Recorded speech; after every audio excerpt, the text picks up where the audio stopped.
First reading is Acts chapter 2, verses 42 to 47. They devoted themselves to the apostles' teaching and to the fellowship, to the breaking of bread and to prayer. Everyone was filled with awe, and many wonders and miraculous signs were done by the apostles. All the believers were together and had everything in common. Selling their possessions and goods, they gave to anyone as he had need. Every day they continued to meet together in the temple courts. They broke bread in their homes and ate together with glad and sincere hearts, praising God and enjoying the favour of all the people. And the Lord added to their number daily those who were being saved. The other reading is John 10, verses 1 to 10. I tell you the truth, the man who does not enter the sheep pen by the gate, but climbs in by some other way, is a thief and a robber. The man who enters by the gate is the shepherd of his sheep. The watchman opens the gate for him, and the sheep listen to his voice. He calls his own sheep by name and leads them out. When he's brought out all his own, he goes on ahead of them, and his sheep follow him because they know his voice. But they will never follow a stranger. In fact, they will run away from him because they do not recognize a stranger's voice. Jesus used this figure of speech, but they did not understand what he was telling them.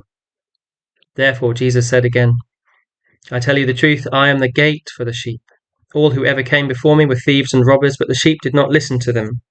I am the gate, whoever enters through me will be saved. He will come in and go out and find pasture. The thief comes only to steal and kill and destroy. I have come that they may have life, and have it to the full. The theme of these readings today is the church. What is the church?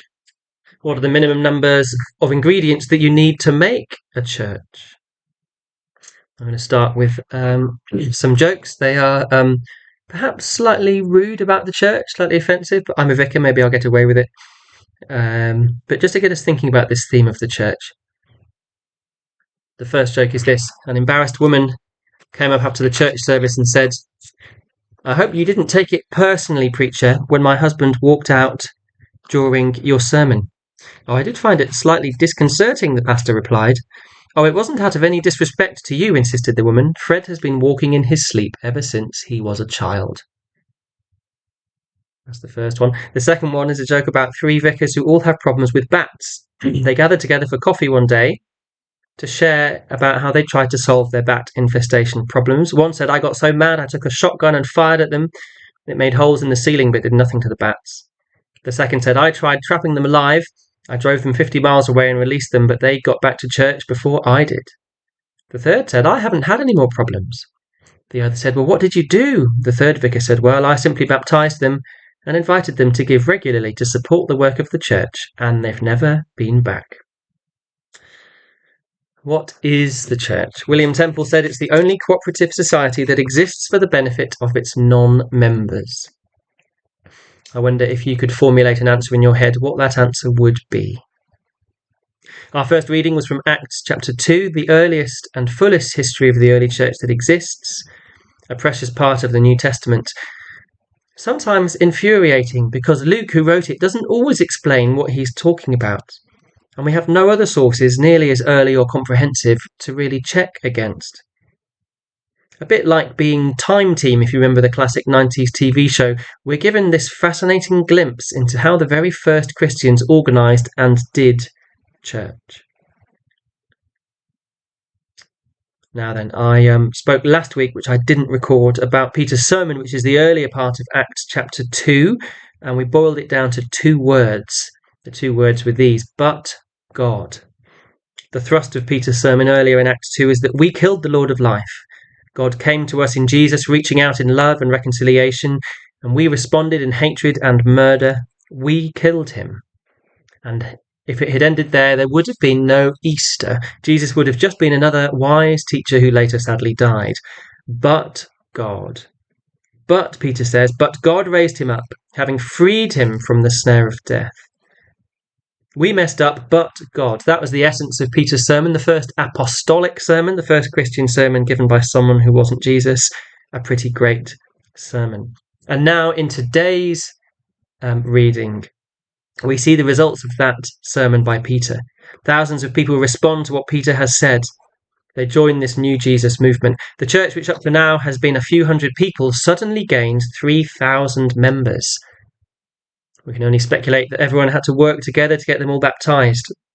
And unlike the bats in that opening joke, they stick around. They're baptized into a real, active community. The early church begins to do its thing. It's fascinating to see what this very early church does and what it has, but also what it doesn't have. Verse 42, they devoted themselves to the apostles' teaching and to fellowship, to the breaking of bread and to the prayers.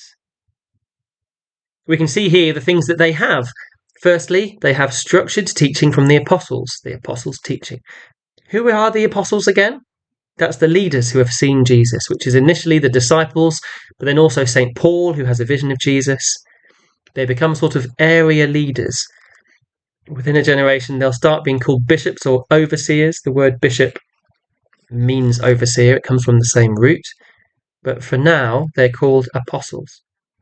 So the first thing they have is the apostles' teaching. The second thing they have is fellowship. Time spent together, lives shared. We'll talk more in depth about the sharing of possessions in a moment. Thirdly, they break bread. Does this mean that they're eating meals together, or does it mean that they're sharing the Eucharist, the Lord's Supper, together? Well, probably both. And probably those two things, the sharing of a meal and the celebrating of the Last Supper, only separated themselves out gradually. And fourthly, they devoted themselves to the prayers. Which ones? Probably the Lord's Prayer, we presume, possibly some Jewish prayers known from Jewish practice in the Old Testament, probably some Psalms, which are well known and well quoted in the New Testament. So those are the things that the church is doing. What's the obvious thing the first church doesn't have? One answer is it doesn't have its own building. They're meeting in each other's homes. Verse 46 says they're breaking bread at home. Yes, they're gathering at the temple, probably in the temple forecourts. That makes sense. They're based in Jerusalem. The temple forecourt is a big space. It's a space where Jesus gathered his people and taught them when he was in Jerusalem. The temple doesn't belong to this new Christian community. They hold some public gatherings in the temple forecourts, and they hold private ones in people's various homes. It has both public and private forms of meeting. And the other thing this early church doesn't have is one permanent presbyter or priest. Again, that is something that would come eventually, but in the early church, people would just gather. Sometimes they had an apostle like Peter with them, sometimes they didn't. Sometimes they had letters, perhaps from Paul, the prolific letter writer, which they might read out. Sometimes they probably told accounts of what Jesus did, which would eventually be written down into the Gospels, or they would read from the Old Testament or just encourage one another.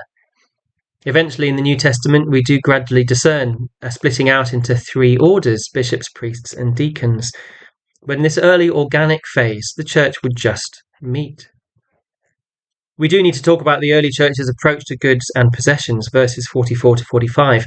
All who believed were together and had all things in common. They would sell their possessions and goods and distribute the proceeds to all as any had need. These verses have been used in the past to justify socialist systems of politics and the elimination of private property, so we do need to think about them for a moment. It's clear that this new Christian community was profoundly generous, and that the joy that they had found in Jesus Christ overflowed into great selflessness and taking care of each other. But this isn't the same thing as a socialist form of politic. Firstly, there is no law requiring a Christian to hand over their property. There are coercive sects which do exist today where members have to hand over everything they have, and that's how these sects or cults fund themselves. But Christianity has never, must never require this. In Christian history, this has only been the case for some strict monastic orders. In the early church, what's happening instead is that those who had much and felt generous would sell assets, and the resulting money would then be distributed to other believers in the community. It's important to bear in mind when the church came into existence, a new kind of society was suddenly invented which had never existed before. There had never been a group where all could join like this, regardless of race and social class and background. It simply hadn't existed. Everyone in the Greek or Roman world was locked into a system of patronage. Everyone in the Jewish world had their own family and faith-based support structures. Greeks and Romans worshipped multiple gods. Jews worshipped the one God, principally through the cult system of the temple with its sacrifices. But members of the early church left these behind to join a new family.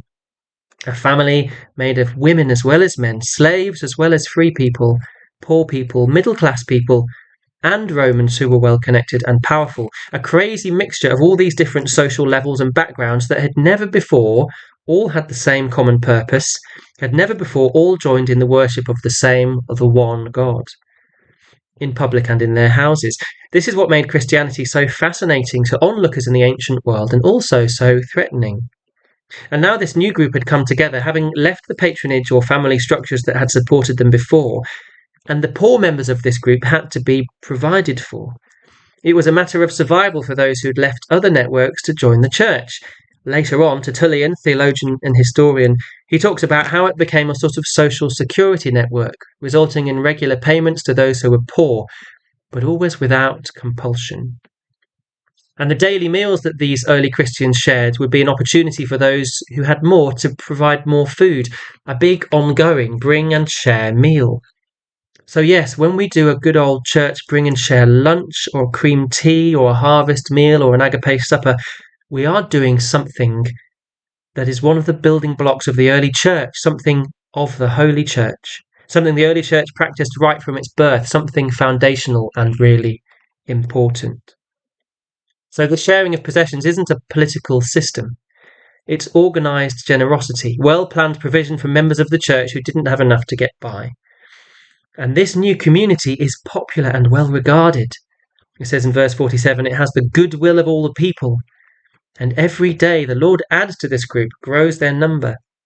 People are called to join a real people, a real tangible presence, a real flesh and blood example of what God has achieved in Jesus Christ. My friends, this is the church, real human community that lives out, puts into practice what God has done in Jesus Christ. Does that mean it's perfect? No. But Jesus is in the midst of it. Now, whenever I visit people who are thinking about getting baptized, I always try to emphasize that this is about being spiritually joined into a real community, a real family. You can't worship God in a vacuum. It happens in the middle of his people. Real people with great virtues and also really annoying habits. And these 3,000 people have been baptized into a movement, a gathering, a family which gathers momentum and meets and supports each other and teaches the faith, a beautiful vision of the church. Our John reading is also about the church. Jesus talks about his gathered people as a sheepfold. Now we know, because we found other evidence outside of the Bible, that a classic Middle Eastern sheepfold was like a 3-walled shelter with a gap at the front. A shepherd could put a barrier in the gap or physically lie in it to stop the sheep going out at night to keep them safe. Jesus uses this image for one of his I am sayings, the famous ones throughout John's Gospel. You might remember, I am the way, the truth and the life. I am the resurrection and the life. I am the bread of life. I am the true vine. I am the light of the world. When Jesus introduces the sheepfold, this picture, we might expect him to say, I am the shepherd. But that saying actually comes a bit later. The one here is perhaps one of the most challenging, maybe one of the richest of the I am sayings. Jesus says, verse 7, I am the door for the sheep. Verse 9, whoever enters by me will be saved and will come in and go out and find pasture. The thing that all these individual sheep have in common is that they gather together. They go in and out through Jesus, who is the gate, the doorway, the portal to God's people. It is he who gives them their identity. It sounds obvious, but there is no church without Jesus. Jesus is the way in. Take Jesus out of church and what you're left with is a social club and a bunch of fancy robes. Now, this passage in John, using the image of a shepherd, is drawing on a rich seam of Old Testament imagery where God is a shepherd, especially Ezekiel 34, passages like that. But Jesus is building on it. He adds important things to this image, and one of them is individuality. Jesus clearly calls each individual sheep by name. The sheep have to respond, decide to follow, verses 3 and 4. He goes ahead of them, and the sheep follow him because they know his voice. Becoming the church, joining together, joining this people means doing something intentional. God calls his sheep, but they must recognize his voice and follow his lead, entering in through Jesus the gate. If they do this, they will be safe. Sadly, there are others out there who also want followers, the thief and the bandit, representing all those other figures who really want people to follow them, not so they can help them and build them into God's people, but so they can divide them and feast on them. So they can take advantage of these followers for money or status or power. We can all think of people like that. Not so with Jesus. Jesus is the door to the sheepfold, a door that allows in, but also defends and protects the sheep from those who would simply divide and devour them. So we have these two pictures of the church. The first enacts a fascinating historical snapshot of the early church, and then the second, a rich, layered metaphor in the teachings of Jesus. I am the door. What do we take away from both of these things? Firstly, the church is a simple thing, a gathering with word, fellowship, breaking bread, and prayer. There's a classic Anglican definition that the church is the people of God gathered around Jesus in word and sacrament, which is basically saying the same thing. The church is a simple thing, a gathering, Jesus at the heart, celebrated with fellowship, word, breaking bread, and prayer. And it operates in public and in private, in our homes and in the public square, on our lips and in our hearts. Everyone's aware that the church, especially our church, is going through profound challenge and needs to respond, but let's not make it overcomplicated or intimidating. Of course, there are rules and orderings. These are important because they keep people safe, stop abuses of power, and make clear the church's purpose in the world. But the essence of the church is simple. Gathering around God's word in prayer and fellowship and breaking bread, open to all those who God calls to us. Lord, defend your church. Amen.